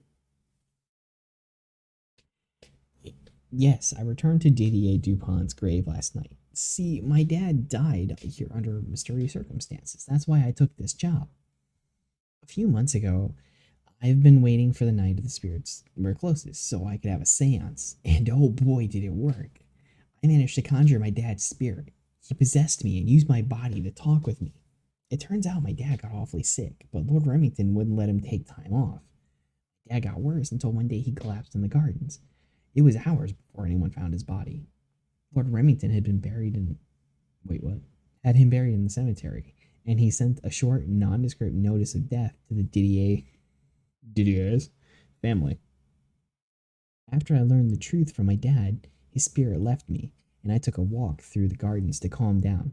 In truth, I didn't get much sleep last night, but even though Lord Remington was at fault for Didier's death, I didn't plan to kill him. Break his windows and leave unannounced, maybe. But news from Lord Remington's death this morning put a stop to any retaliation. Hearing about Buckley digging in the cemetery and wearing torn, dirty clothes, it just came back to me. I found those clothes late last night. Only they were worse than Buckley described. They were muddy, yes, and ripped absolutely to shreds. But they were also drenched in blood. Buckley, what on earth were you doing last night? And how many creatures or people must you have get hurt for your clothes to be in such a state? Okay, so maybe my clothes got a little more than just muddy last night. Maybe they got ripped to shreds and soaked in blood. That's what happens when I don't manage to take them off before I transform. It's a problem that comes up with being a werewolf. Oh, okay, this just got off the rails. Sometimes when I get really riled up, I transform, and it happened yesterday, not long after Lord Remington refused to duel me. Whatever. I was outside hunting and eating small animals when I transformed back. I buried the remains. I didn't transform again last night. After that, just because I'm a werewolf with anger problems doesn't mean I'm the murderer. There was something strange in the neighborhood about one of those animals I managed to catch yesterday. It was a raven, but it had some rings around its legs and a few necklaces draped around its neck. I ended up burying those jewels with the bird, but now that I think about it, those jewels had to have come from somewhere nearby. A lot of ravens in the aviary at Northwood House, and Camilla often takes care of them. So then, Mother, how did that raven get those jewels? Were you trying to steal things and Lord Remington catch you?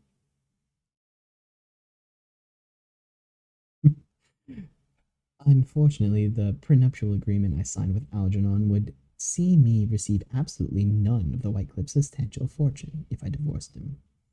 And I've put 2 decades of my life into dealing with this ridiculous family and raising that brat of mine. You all owe me. So yes, I've been training my ravens to fly to my parents' house in Southchester, and perhaps some of those raisins, have carried some jewelry along the way. But what good does jewelry do locked up in boxes in the attic? So what if I decided to take it? No one ever caught me until now. It has nothing to do with Lord Remington. Now, I've been wondering about the spell that Hollis was trying to put on Lord Remington. If Maitland drank from the enchanted wine, then perhaps the spell affected him. I have never once heard Maitland speak in support of Isolde's lowly work as a chef until last night. Hollis, what exactly does your spell intend to do, and when it didn't work on Lord Remington, did you try again? Or did you perhaps resort to other means to deal with Lord Remington? Okay, fine. I tried to cast a spell on Lord Remington. One to make him more supportive of Isolde's career choice. Ooh, so scary, being supportive of your family. If it hit Maitland instead, oh no. Now he'll be supportive of Isolde. Oh, the horror. No, of course I didn't try anything else to Lord Remington. I don't even know until this morning the spell didn't reach him. Maybe he didn't want to own up to it, but I think I know what Shipley was doing with his poisonous plants in the kitchen. There's a walk-in cupboard back there that he never uses when anyone else is around. Maybe he works his own magic there. Shipley, what are you hiding back there? Did you have a use for those poisonous plants after all? Yes, as a matter of fact, I do have a walk-in cupboard in the back of the kitchens, but I don't do magic there. Tell the truth, I practice alchemy. Not just turning stuff into gold, mind. I make all sorts of concoctions, and I make good money selling them in town. Sometimes more than the Whitecliffs pay me to cook. And yes, sometimes those concoctions require poisonous plants, but I never go about poisoning people myself. That would be bad for my business. So a little off track here, but I was visiting a friend a couple years ago and he was giving the tour of the house. You know how everybody always does the like, and here's where the magic happens when they go to the bedroom? He said that when he showed us the bathroom. Pretty funny. As I was cleaning up the kitchens last night, I heard Maitland get into an argument with Lord Remington. That's really strange for Maitland. He would never do any disrespect to any Whitecliff. Least of all Lord Remington. I'm going to guess this is spell related. Because of the potions he drank and whatever interaction they might have had together, that was what caused him to. Does it also help that that friend was a witch? He is a witch. He and his partner are fond followers of Bastet.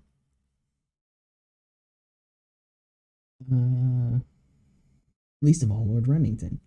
And what got into him? And that wasn't all. Soon afterwards, Maitland asked me for a poisonous concoction. Okay, that's weird. He shouldn't have known I'm an alchemist, as far as I know. I'm the only person at Northwood House who ever knew about my alchemy. It was actually Edward's father, Didier Dupont. But Maitland seemed to know, and he was willing to pay, so I made a concoction for him. Maitland, why were you arguing with Lord Remington? How did you know about my alchemy? And what use did you have for the poisonous concoction? We went from these being normal people to like Hollis is a witch to Isolde is a witch. Now there's a werewolf and an alchemist. Like everybody here is magical. Oh, and there's two ghosts. Just tossed it on the back end. I can remember just now the argument I had late last night with Lord Remington, as I recall. Lord Remington had made a disparaging remark against Isolde's career as a chef, and I couldn't stand for it. Yep, potion. Knew it. Isolde had did nothing to harm the family. She should be able to have whatever job she likes, and working as a chef is nothing of which to be ashamed. Why? The way the family treats her makes me so angry. As for knowing about Shipley's alchemy and asking for a concoction, what on earth is he going on about? I have no memory of this incident. Potion again.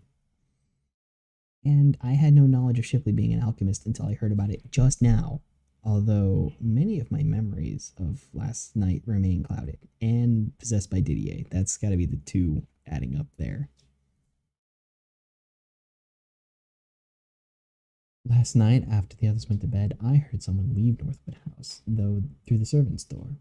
I followed them out, and to my confusion, that Lady Gwendolen appeared to be dragging someone outside the manor. I managed to get close enough to see Lady Gwendolen biting down on the neck of a limp human form and a vampire. Cool, we're just going all out. I'm here for it. Don't get me wrong on this one. I'm all here for it. The victim was no one I recognized. No one from Northwood House, at least. But the evidence before my eyes was undeniable. Lady Gwendolen is a vampire. We are gone like full monsters. Is somebody a homunculus? Is there a Frankenstein? Do you have anything to say to defend yourself, Lady Gwendolen, as a vampire? You certainly had the means to kill Lord Remington, didn't you? Yes, it's true, I am a vampire. It's been many years since I was with the man who turned me. A rather charismatic, handsome fellow I met while traveling. And in the time since then, I've avoided the sunlight that so easily burns my skin, preferring to stay awake at night. The thing she said earlier, now that adds up. Yeah, I wasn't expecting it to, and then it did, and now I'm happy.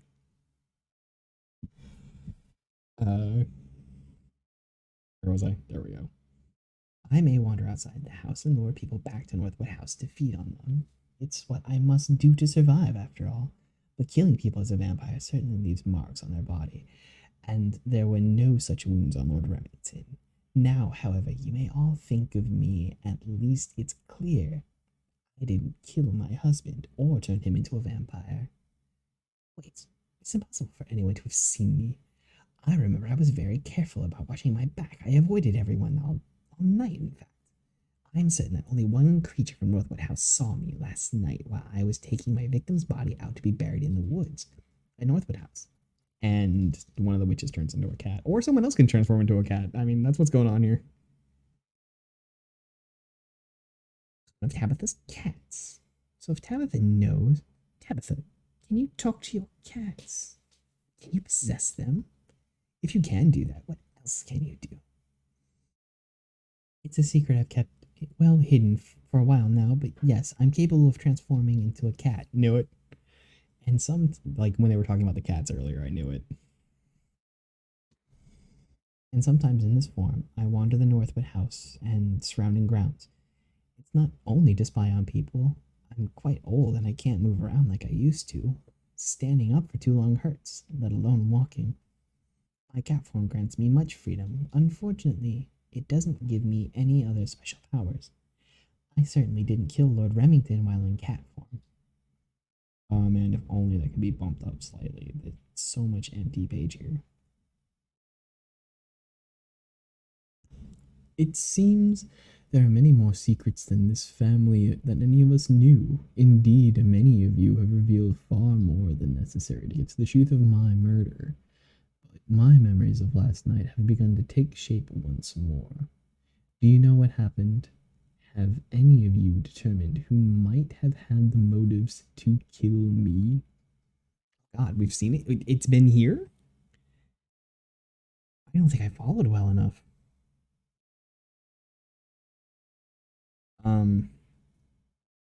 Goodness, who could have done it?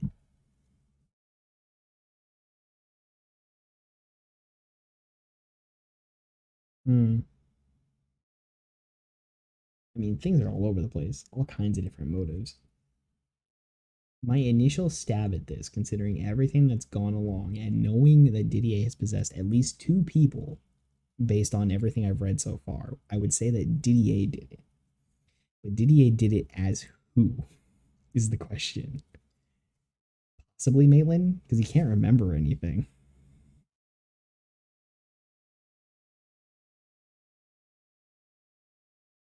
And he did ask for a poisonous concoction that he doesn't remember doing.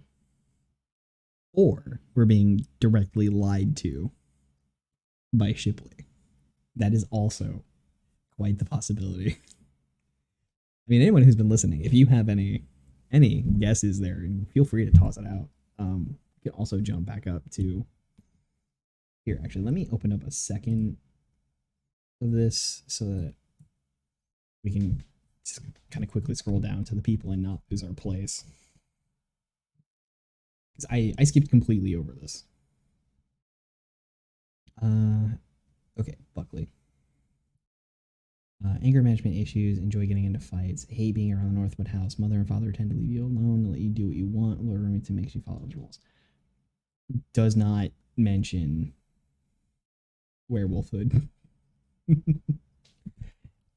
do you become a werewolf? I'm very curious. How much background on these characters have you come up with? Because I would love to see it.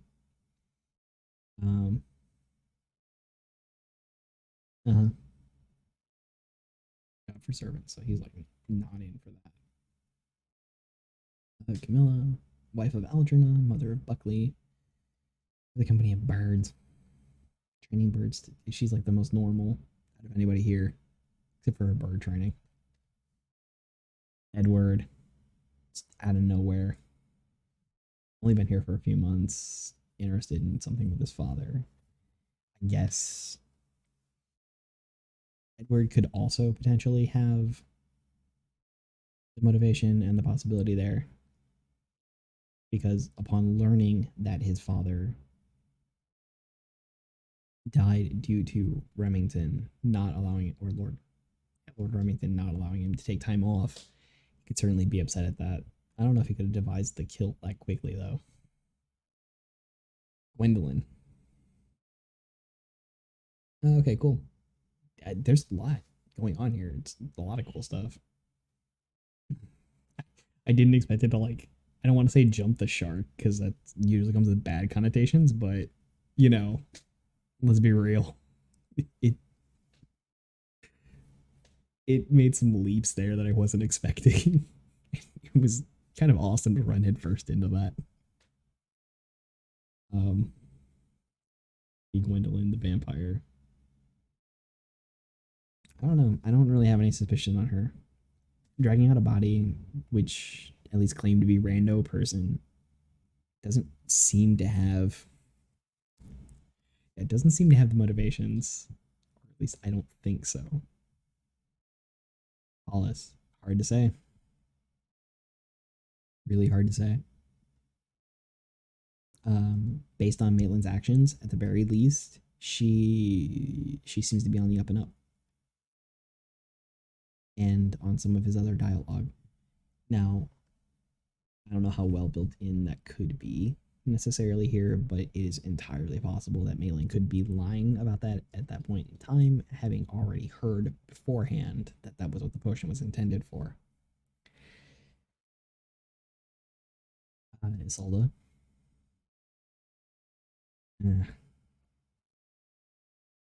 Would she? But it was a memory thing, right? Like that was the other potion. The other potion did away with memory for the most part. I think Didier as Maitland is the thing that sticks out the most.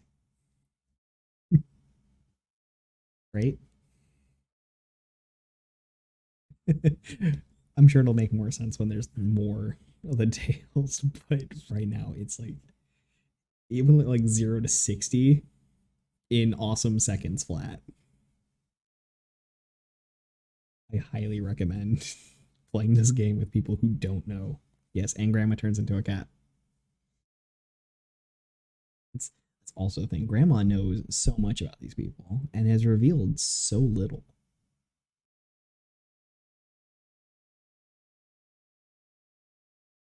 All right.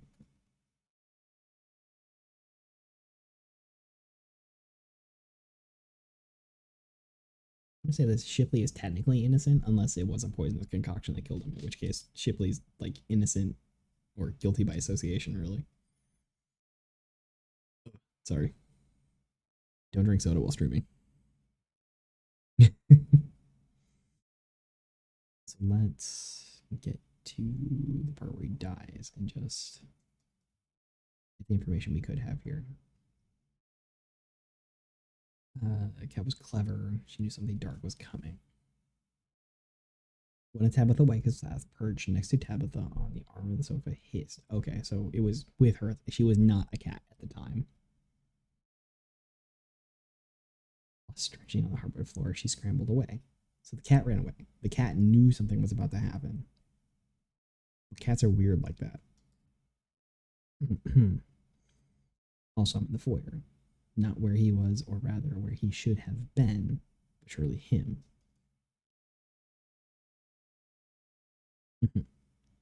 So he was in the foyer. But that's not where he died.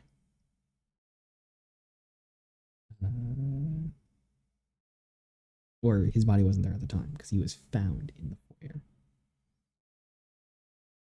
She examined the body. No obvious mortal wounds. Okay, so there was nothing on the outside. So he wasn't like stabbed or anything. That kind of puts Buckley out. That may put. Oh, that brings up other stuff. Because Algernon also doesn't remember most of the evening. Right? True, my dear wife. So Algernon also doesn't remember most of the evening, which means it's entirely possible that he had possessed Maitland at some point, and so the potion was also affecting him. Because there are 3 ghosts currently in the story. There's Algernon, who may or may not have known he was a ghost. Didn't seem like he did until he found the knife. There's Didier Dupont, which knew he was a ghost and has motivation for being angry. Doesn't necessarily sound as though Algernon would have done so. Kind of cowardly on the back end, unless he was really pushed. And Remington himself is the ghost. We know Remington didn't commit suicide. It still points me to Didier, but there was some involvement. One of the ghosts, either Didier or Algernon, possessed Maitland at a point and asked for the poison. And that had to have been Didier because he was the one that knew. And Maitland claiming to not know it later. So that's really the only thing that adds up. His loss of memory and that at the time. Lord Remington had wine at some point, but it wasn't the initial one that was brought to him by Maitland. He had already drank the potions by then. I think that's the thing that stands out the most to me is Didier's Maitland.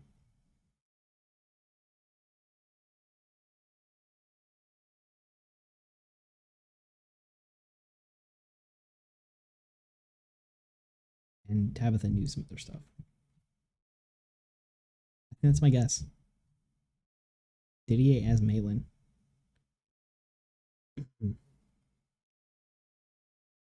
At last, my memories have returned to me. I can reveal what truly happened last night. It seems Algernon had all the plans in place to wrest control of Northwood Orchards from me. Unfortunately, he didn't have the even temper required to see his plans through. Oh, really? Last night, Algernon threatened to kill me. But you know what they say, never take a bluff to a gunfight. My foolish son pointed his gun at me and threatened to shoot me, and I dared not wait to find out if he was lying. I'm afraid the only weapon I had on me was my letter opener. Rather crude, I know, but I struck swiftly and hit his body in the bushes. I think we kind of knew that was coming. I decided I would come back later outside after everyone had fallen asleep to deal with the body. So, no, Algernon is not my killer. Though it isn't for his lack of trying, I'm afraid.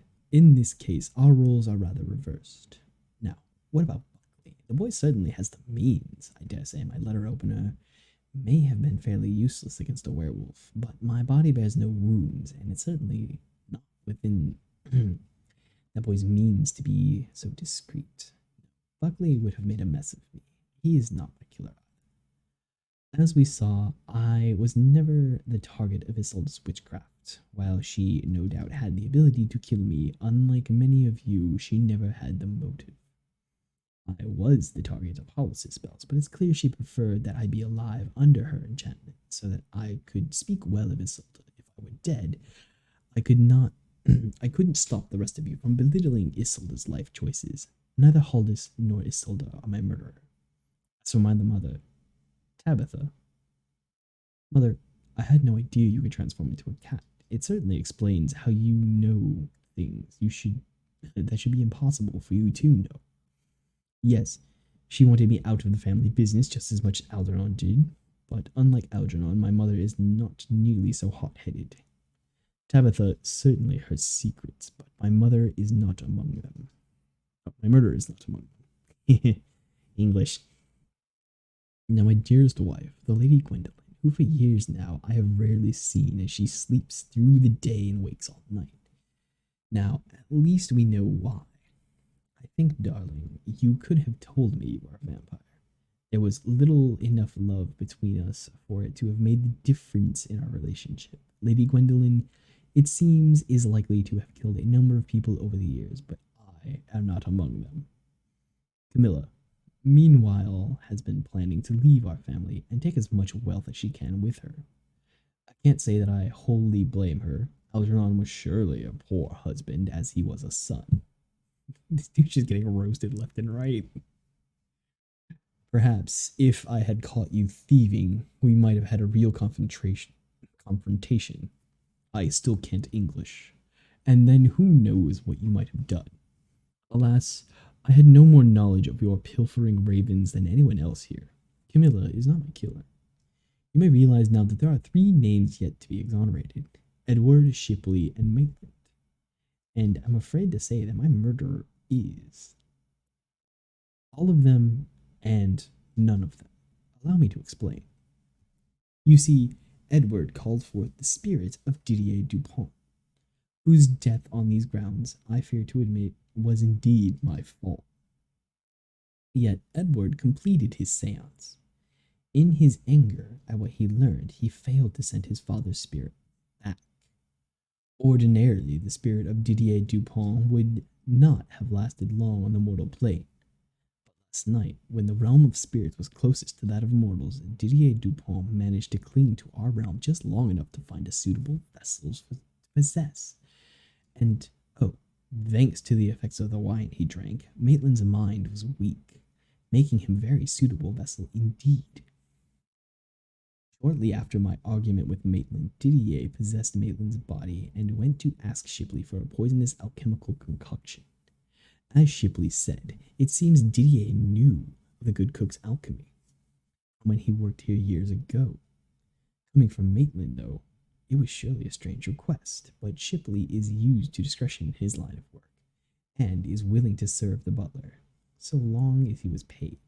He made the concoction for Maitland, unwittingly for Didier, who then brought the drink to me, offering it in apology for arguing with me. I regret to say I accepted it and drank without much thought. I imagine once he saw me drink it, Didier was happy to leave Maitland's body and return to the realm where spirits reside. The concoction, after all, was slow acting. It didn't take effect until much later, when I sneaked out of my room a few hours before dawn to deal with Algernon's body. I'm afraid I hadn't quite made it to the door when the effects of the poison hit my body, and I died on the spot. 3 dots, I believe. That means I turn on the sound again. And we're going to have to wait through this twice, because this will be the moment of silence. Called it, though. Kinda 2 for 2. I do love it. It's great.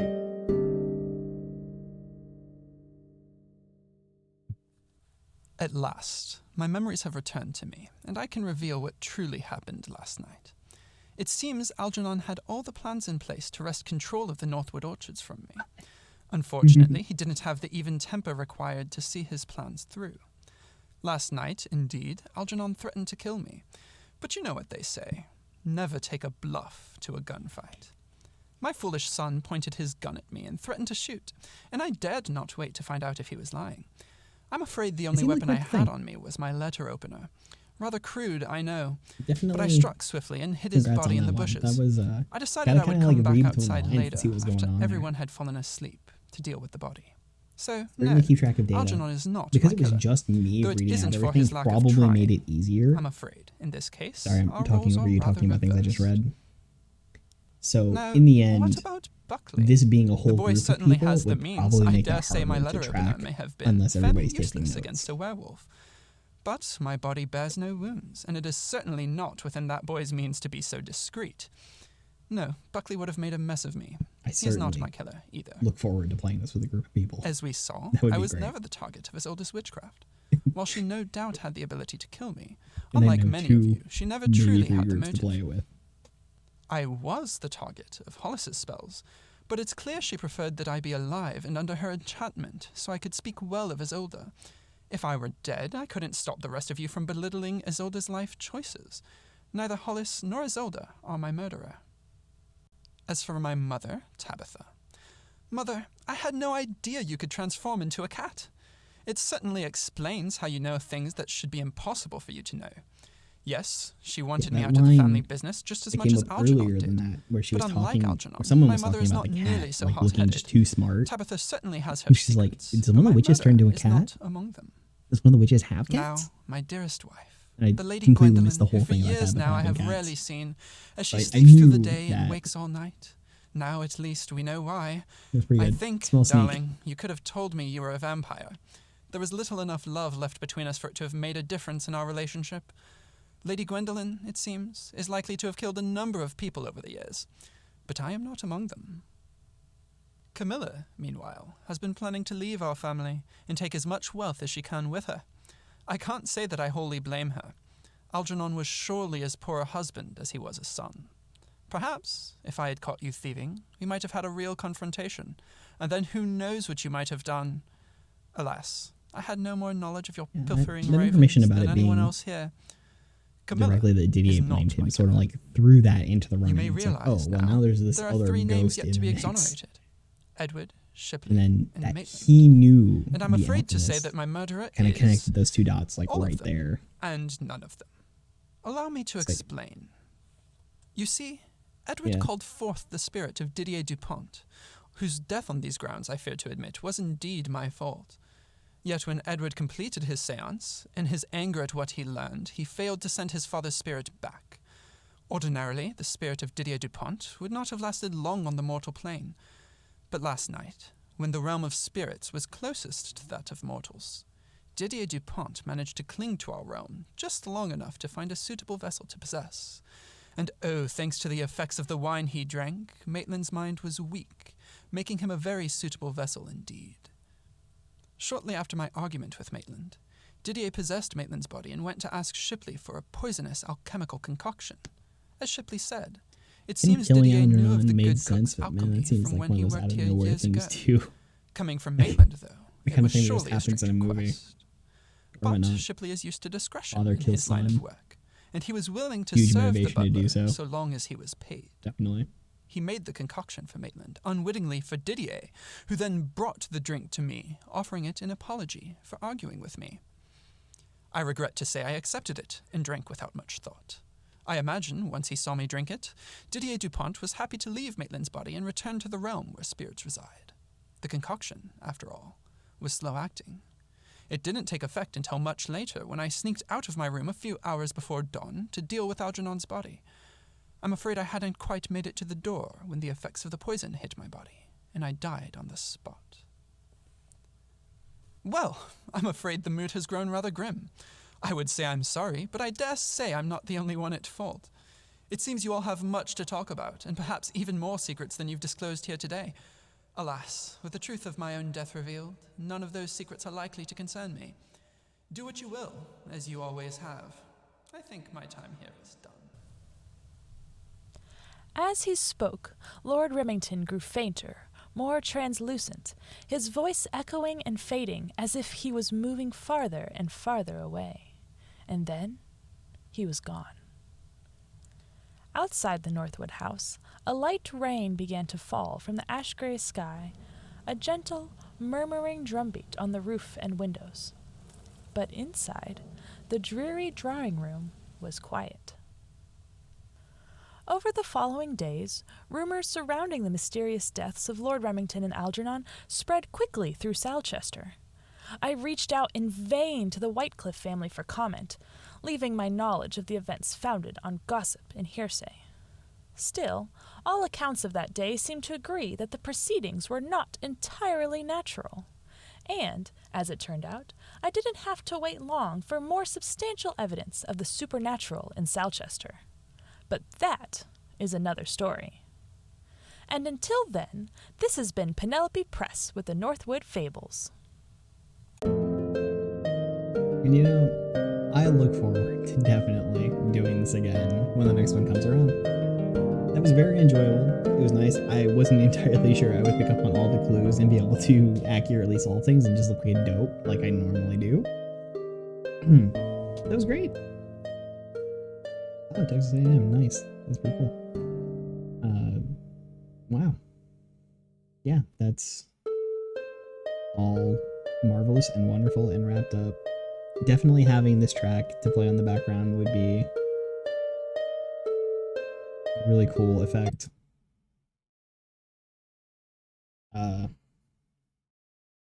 Wow, yeah. So, that will conclude things for the evening. Hope you all had fun solving the mystery as I did. Who else got it right? Curious. So I will pop up the VOD to YouTube starting for tomorrow. And you can catch me back here Tuesdays and Wednesdays at 9 p.m. US Central. We do have another Dread one-shot coming up next week. That was supposed to be in tonight, but unfortunately some people had to drop out. Things happen. You can follow me on Twitter at Andrelysium, ANDREWLYSIUM, to keep up on all the followings that are going on here. And you can check out the VODs on youtube.com/Rilst, RILST, for everything else there. Oh, Startup should be starting soon in SW5E. Spaghetti Western campaign going up on Tuesdays. There's 2 Mandalorians and an HK-51. So, lots of blaster bolts and blood. One of them's a Jedi. Until next time, the world is very lucky to have you, and so am I. And may the power protect you, always.